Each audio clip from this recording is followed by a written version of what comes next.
Halo semua, salam sejahtera Malaysia. Selamat datang ke channel Fels Lifestyle. Terima kasih kerana terus setia dan bersama di dalam channel ini. Saudara-saudara yang amat saya hormati, ini satu berita ataupun satu isu yang pasti membuatkan ramai panas telinga, terutamanya penyokong Anwar Ibrahim. Ini kerana satu lagi berita menyatakan Anwar Ibrahim sebagai Perdana Menteri diheret ke mahkamah bersama-sama dengan tiga menteri di dalam Kabinet Kerajaan Perpaduan. Oh, kenapa sampai Anwar Ibrahim dan juga tiga menteri di dalam Kabinet Kerajaan ini tiba-tiba diheret ke mahkamah? Rupanya ini adalah berkaitan dengan penghapusan subsidi diesel. Saudara-saudara, berkaitan dengan penghapusan subsidi diesel, di mana harga diesel di seluruh Semenanjung adalah RM3.35 seliter yang sebelum ini pernah diumumkan. Adakah perkara ini akan membuatkan keputusan untuk mengheret Anwar dan tiga menteri ini adalah satu keputusan yang benar ataupun sebenarnya ini adalah keputusan yang tidak relevan? Nah, saudara-saudara yang amat dihormati, perkongsian daripada Malaysia Gini bertarikh 8 Oktober. Penghapusan subsidi diesel, Anwar, tiga menteri diheret ke mahkamah. Dua rakyat negara ini telah mengheret PM Anwar Ibrahim dan tiga menteri kabinet ke mahkamah berhubung keputusan kerajaan menghapuskan subsidi diesel di Semenanjung Malaysia. Tindakan sivil Azhani Marlan alias Abdul Halim dan Muhammad Hatta Sanuri menyasarkan bukan sahaja Anwar, tetapi juga Menteri Ekonomi Muhammad Rafizi Ramli, Menteri Perdagangan Dalam Negeri dan Kos Sara Hidup Armizan Muhammad Ali, dan Menteri Pengangkutan Anthony Lok dan Kerajaan Persekutuan. Permohonan kebenaran semakan kehakiman menyasarkan keputusan Kabinet pada 9 Jun untuk menghapuskan subsidi diesel di seluruh Semenanjung Malaysia, Sabah dan Sarawak tidak terjejas. Pada hari berikutnya, harga diesel diapungkan dan mengikut kadar semasa. Pasaran pada RM3.35 seliter. Harga semasa bagi diesel di PAM ialah RM2.15 seliter. RM1.20 kurang daripada kadar pasaran. Bagaimanapun menurut dokumen mahkamah yang dilihat Malaysia Kini, Azhani dan Hatta mendakwa pengguna jalan raya kini dibebani dengan charge tersembunyi sebanyak 40 sen seliter diesel yang dibayar kepada kerajaan. Mereka mendakwa bahawa ini disebabkan oleh cara mekanisme harga automatik ataupun APM dilaksanakan. Mereka mendakwa berdasarkan pengiraan mereka bahawa pengguna jalan raya di Semenanjung akhirnya membayar lebih untuk diesel dan menuntut kerajaan memulangkan lebihan bayaran itu. Di dalam artikel ini juga menyebut, sekiranya Mahkamah Sivil memberikan kebenaran, ia kemudiannya akan menetapkan tarikh berasingan untuk mendengar hujahan semua pihak mengenai merit tindakan itu. Saudara-saudara yang amat dihormati, tuan-tuan dan puan, kalau perkara ini akan membawa kepada kejatuhan Anwar dan tiga menteri di dalam kabinet, apakah yang akan berlaku kepada kerajaan? Dan saudara-saudara, menurut anda, apa komen anda?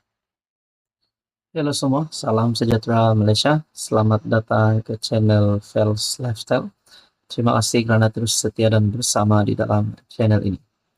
Tuan-tuan dan puan yang amat dihormati, ini satu kemenangan Anwar Ibrahim sebagai Perdana Menteri dan sebagai pemimpin kerajaan hari ini. Sudah pasti ramai yang mahu menumbangkan Anwar Ibrahim. Ada juga sampai mahu mengheret Anwar Ibrahim ke mahkamah, memaki hamun Perdana Menteri yang berkata Anwar Ibrahim tidak layak untuk jadi Perdana Menteri dan perlu membubarkan parlimen dan sebagainya. Banyak serangan diterima oleh Anwar Ibrahim, terutamanya musuh politik Anwar Ibrahim yang mahu Anwar dipecat, yang mahu Anwar tumbang. Tapi sebenarnya saudara-saudara, ini satu bukti Anwar selangkah lagi di depan, selangkah lagi di hadapan semua musuh politiknya ataupun musuh yang cuba untuk menumbangkan Anwar Ibrahim. rasanya, termasuk Mahathir, termasuk Muhyiddin, dan semua kepimpinan politik yang coba untuk menjatuhkan Anwar. Ini satu kemenangan Anwar yang terbaru. Perkongsian daripada Malaysia kini bertarikh 8 Oktober. Anwar di tangga ke-15 pemimpin Islam berpengaruh dunia. Perdana Menteri Anwar Ibrahim menduduki tempat ke-15 sebagai individu Islam paling berpengaruh di dunia berdasarkan edisi terbaru The Muslim 500, The World's 500 Most Influential Muslim 2025.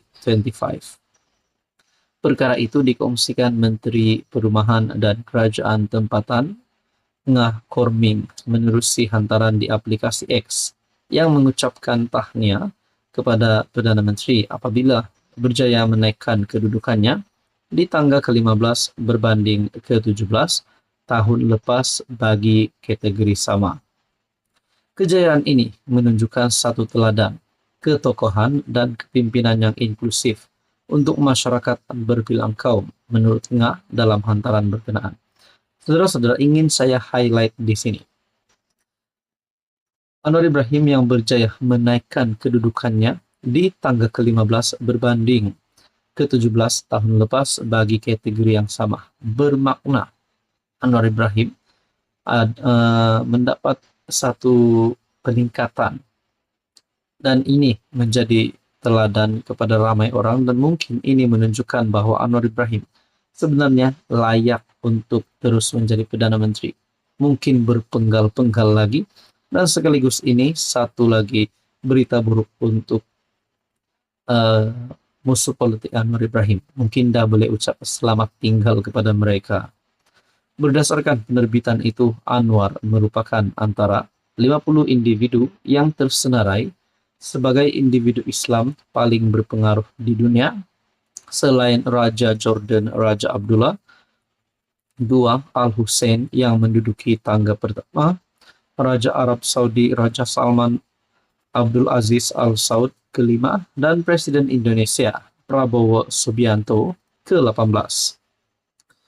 The Royal Islamic Strategic Studies Center yang menerbitkan buku itu juga berkata, Anwar berada di tangga ke-9 bagi kategori pemimpin dan ahli politik Islam berpengaruh dunia, mengatasi Prabowo ke-10 dan Presiden Mesir Abdel Fattah Said Al-Sisi ke-11.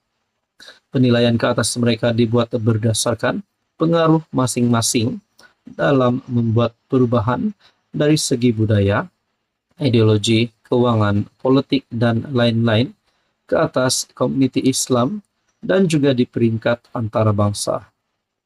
Dalam pengenalan ringkas mengenai Anwar, penerbitan itu menyatakan Perdana Menteri lantang mengenai perjuangan rakyat Palestina dalam menghadapi kekejaman Israel. Anwar Ibrahim telah menjadi penyokong lantang hak Palestina untuk menentang pendudukan. Pertemuannya dengan pegawai Hamas, termasuk pemimpin Hamas yang dibunuh, Allahyarham Ismail Haniyeh, telah mendapat kritikan daripada Amerika Syarikat. Siaran media sosialnya yang menyampaikan ucapan takziah selepas pembunuhan Ismail Haniyeh telah diturunkan, yang mendorongnya untuk berkata, biar ini menjadi message yang jelas dan tidak berbelah bahagi kepada Meta.